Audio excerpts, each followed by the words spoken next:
أهل بيتي مثل سفينة نوح، من تعلق بها نجا ومن تخلف عنها هلك.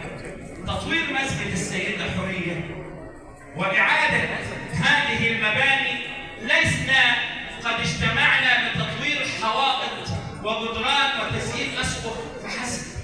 بناء مسجد السيدة حورية مشروع مصري قومي عالمي بيقول أننا دولة تحرص على الحب، وأننا دولة تحيي التراث، وأننا نعيد أمجاد أهل البيت.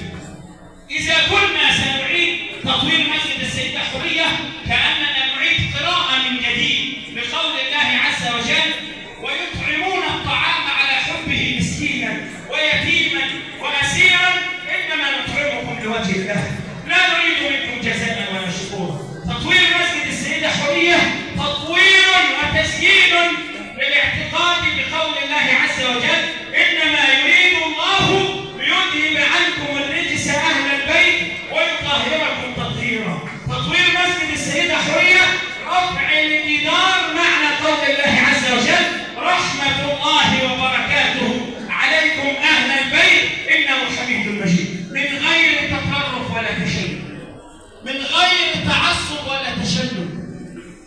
إني أحب أبا حفص وعترته كما أحب عتيقا صاحب الغار، وقد رضيت عليا قدوة علما، وما رضيت بقتل الشيخ في الدار.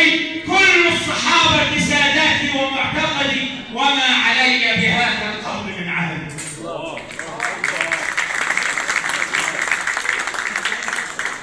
نعم نحب أهل البيت، نعم نعمر ذكريات ومعادن ومعاني وبنايات أهل البيت.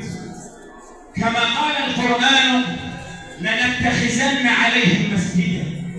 نعم نبني في محارم أهل البيت ونزين في مقامات أهل البيت لتغمرنا رحمة قول الله عز وجل: رحمة الله وبركاته عليكم أهل البيت إنه حميد مجيد.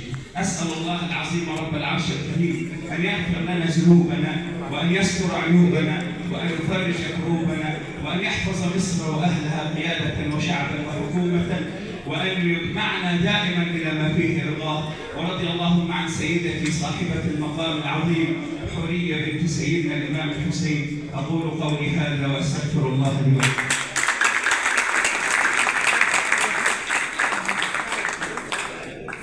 على اسم مصر التاريخ